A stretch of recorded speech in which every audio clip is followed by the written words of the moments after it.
जंगल के बीच एक छोटी सी बस्ती थी जिसमें एक लड़की रहती थी, मीरा। मीरा बचपन से ही प्रकृति से जुड़ाव महसूस करती थी।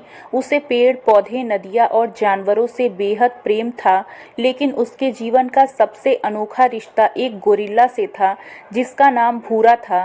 भूरा एक मजबूत और समझदार गोरिल्ला था जो जंगल का राजा माना जाता था। उसकी आंखों में एक अजीब सी रोशनी थी जो मीरा को अक्सर अपनी ओर खींच लेती थी। जब मीरा छोटी थी तब उसने एक बार जंगल में भूरा को घायल देखा था। उसने बिना किसी डर के भूरा की देखभाल की, उसके घाव साफ किए और उसके साथ वक्त बिताया। धीरे धीरे दोनों के बीच एक अनोखा रिश्ता बन गया। भूरा मीरा का रक्षक बन गया और मीरा भूरा की सबसे अच्छी दोस्त। समय बीतता गया और मीरा जवान हो गई।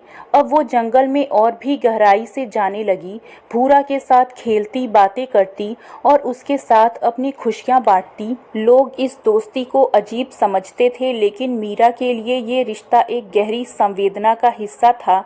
भूरा भी मीरा को अलग तरीके से देखने लगा था। जब भी मीरा उदास होती, भूरा अपनी बड़ी सी बाहें उसके इर्द गिर्द लपेट लेता और उसे अपनी गोदी में बिठाकर शांत कर देता। धीरे धीरे दोनों के बीच एक अनोखी नज़दीकी बनने लगी।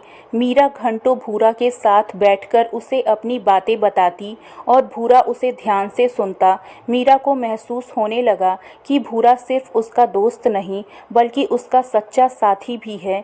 एक दिन जब बारिश हो रही थी, मीरा भूरा के पास बैठी थी। अचानक बिजली चमकी और मीरा डरकर भूरा से लिपट गई। भूरा ने अपनी मजबूत बाहों में उसे समेट लिया और उस पल में मीरा ने अपने दिल की गहराइयों में छिपे प्रेम को महसूस किया। कुछ ही दिनों बाद मीरा ने भूरा से कहा, मैं तुम्हारे बिना नहीं रह सकती हूँ। अगर दुनिया हमें समझ नहीं सकती तो हमें अपने ही नियम बनाने होंगे। भूरा ने अपनी समझ से उसका हाथ थामा और उसे एहसास दिलाया कि वो भी उससे अलग नहीं होना चाहता। गांव वालों ने इस रिश्ते को अजीब और अस्वीकार्य समझा, लेकिन मीरा की जिद के आगे सबको झुकना पड़ा। जंगल के पास एक अनोखी रस्म के तहत मीरा और भूरा ने शादी कर ली। ये शादी प्रतीकात्मक थी, लेकिन उनके प्रेम के बंधन को और मजबूत कर गई। मीरा ने जंगल में रहना शुरू कर दिया और दोनों ने एक नई जिंदगी की शुरुआत की। समय बीता और मीरा को एक संतान का वरदान मिला, एक अनोखा जीव जो इंसानी समझ और गोरिल्ला की शक्ति से भरपूर था। उनका बेटा वीर दोनों दुनियाओं का संगम था। वीर बहुत बुद्धिमान था। वो न केवल जंगल के जानवरों की भाषा समझ सकता था बल्कि इंसानों से भी संवाद कर सकता था। मीरा और भूरा ने मिलकर वीर को दोनों संस्कृतियों के बारे में सिखाया। मीरा ने उसे इंसानों की सोच और ज्ञान दिया, जबकि भूरा ने उसे जंगल के नियमों और नैतिकता का पाठ पढ़ाया।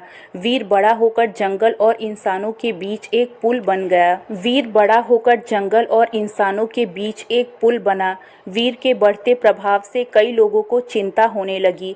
कुछ लोगों ने सोचा कि ये असामान्य संतान किसी खतरे से कम नहीं है और उन्होंने उसे मारने की योजना बनाई। लेकिन मीरा और भूरा ने अपने बेटे की रक्षा के लिए पूरा जंगल इकट्ठा कर लिया। कुछ लालची शिकारी और व्यवसायी जंगल पर कब्जा करना चाहते थे। वे पेड़ों को काटना चाहते थे, जीवों को मारना चाहते थे ताकि वहां एक बड़ा शहर बसाया जा सके। वीर ने इस खतरे को समझ लिया और जंगल के सभी जानवरों को इकट्ठा किया। एक महायुद्ध हुआ जिसमें भूरा, मीरा और वीर ने मिलकर इंसानों को हराया।